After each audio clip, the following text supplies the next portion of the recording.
নমস্কার বন্ধুরা, সবাইকে স্বপ্নাস ভিলেজ কিচেনে স্বাগত। আমি আজকে একটি নতুন ধরনের পায়েসের রেসিপি নিয়ে আপনাদের সঙ্গে শেয়ার করব বলে এসেছি। এটি হলো গ্রিন পায়েস।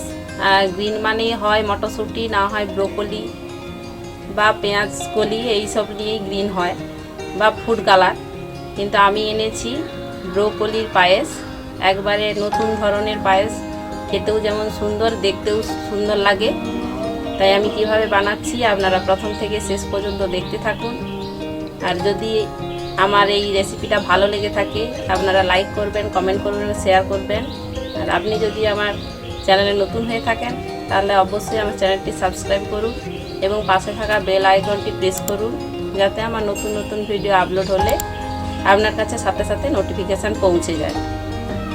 আমি এই ব্রোকলি পায়েসের জন্য নিয়েছি একটা মিডিয়াম সাইজের ব্রোকলি। খুব ছোট ছোট করে কেটে পরিষ্কার করে ধুয়ে আমি লবণ জলে দিয়ে রেখেছি, কারণ পোকামাকড় থাকলে মারা যাবে। আর ব্রোকলিটা দেখবেন এই ডাঁটাটা যাতে না থাকে, যতটা সম্ভব ডাঁটাটা কেটে দেবেন। নিয়েছি 150 গ্রাম গোবিন্দভোগ চাল, 200 গ্রাম মিছরি, লবণ প্রয়োজন মতো, এলাচ 5টা থেকে 6টা, এখানে আমার বেশি আছে, 1 মুঠো কাজু, 1 মুঠো কিশমিশ আছে, 200 গ্রাম পাউডার দুধ আর প্রয়োজন মতো ঘি।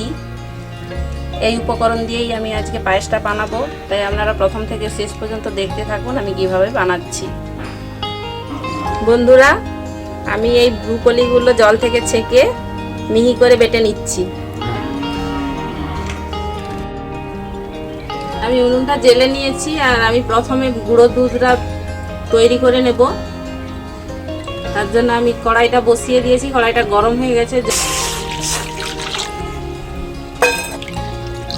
আমি 2 লিটার জল দিলাম। 150 গ্রাম পাউডার দুধ নিয়েছি, আমি এবারে এতে গরম জল দিয়ে দেব।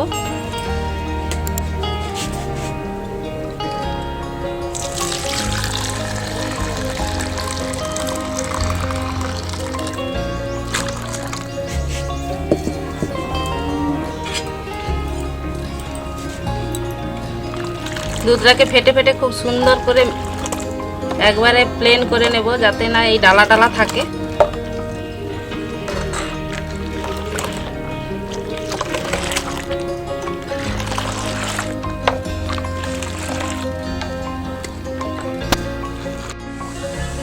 কড়াই গরম হয়ে গেছে, দিয়ে দিচ্ছি ঘি।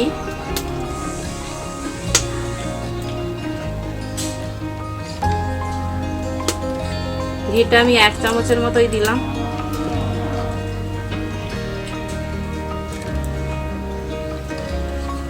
আমি প্রথমে কাজু এবং কিশমিশগুলো একটু ঘিতে ভেজে নেব। একসঙ্গে দিয়ে দিচ্ছি কাজু কিশমিশ।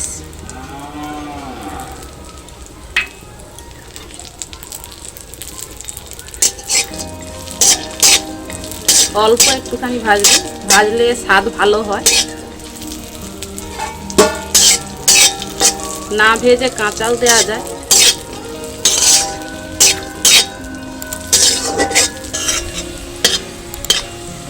ভাজা হয়ে গেছে, নামিয়ে নিচ্ছি।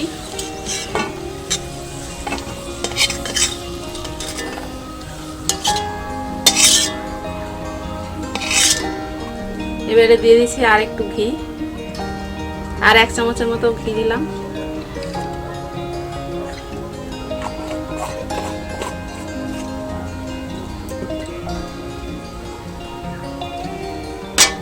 এবারে আমি ধুয়ে রাখা চালটা ভেজে নেব।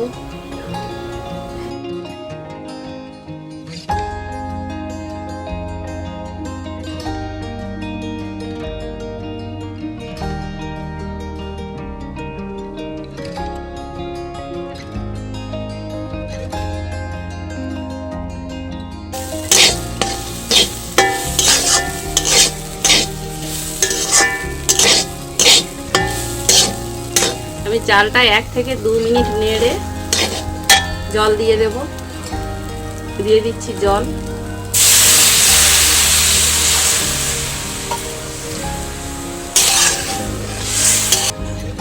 আমি এবারে দুধ ঢেলে দিচ্ছি।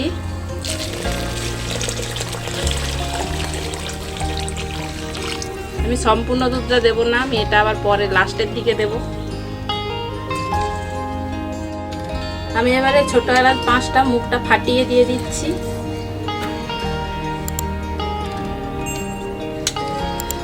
আর একটুখানি লবণ দিচ্ছি। লবণ অনেকে পায়েসে পছন্দ করেন না, কিন্তু লবণটা দিলে মিষ্টতা খুব সুন্দর লাগে খেতে।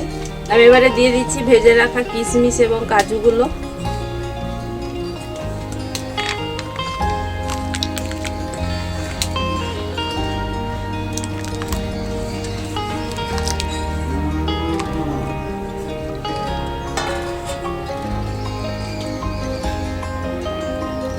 এবারে একবারে চালটা খুব ভালো করে সেদ্ধ করে নেব।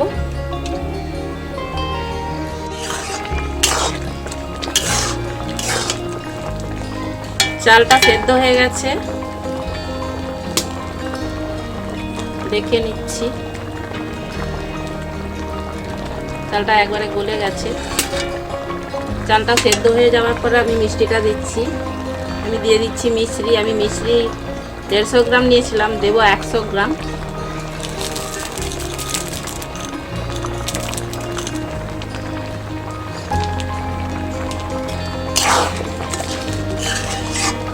আপনারা আপনাদের মতো মিষ্টিটা ইউজ করবেন।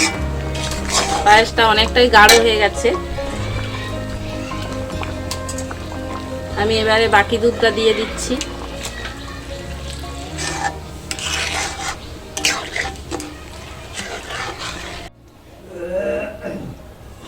দুধ ফুটে উঠেছে। এবারে আমি ব্রোকলির বাটা দিয়ে দিচ্ছি।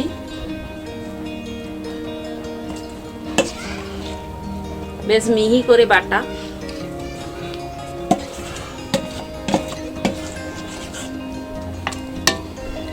এবারে ভালো করে মিশিয়ে নিচ্ছি।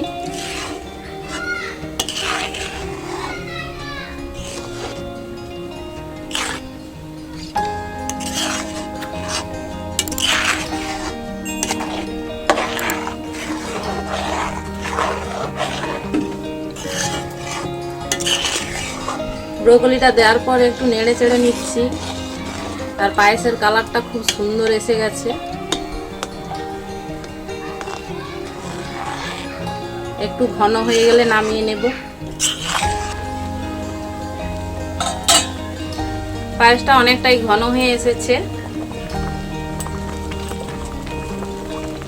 এবারে আমি আরো একটু ঘি দিয়ে দিচ্ছি। ঘিটা দিলে খেতে আরো সুন্দর লাগে।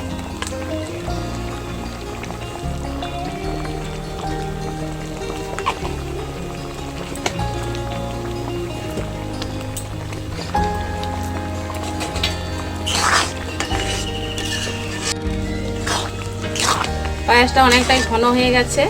আমি এবারে নামিয়ে নিচ্ছি। ঠান্ডা হলে আরো একটু ঘন হয়ে যাবে।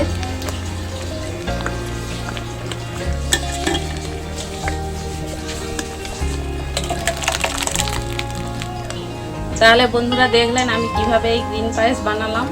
আর এই পায়েস আপনারা ঠাকুরের ভোগেও দিতে পারেন এবং নিরামিষ দিনেও বানাতে পারেন। খুব সুন্দর লাগে খেতে, একবার ট্রাই করে দেখবেন। আজকে তাহলে এই পর্যন্তই। আবার দেখা হবে অন্য কোনো নতুন রেসিপির সাথে। ভালো থাকবেন, সুস্থ থাকবেন।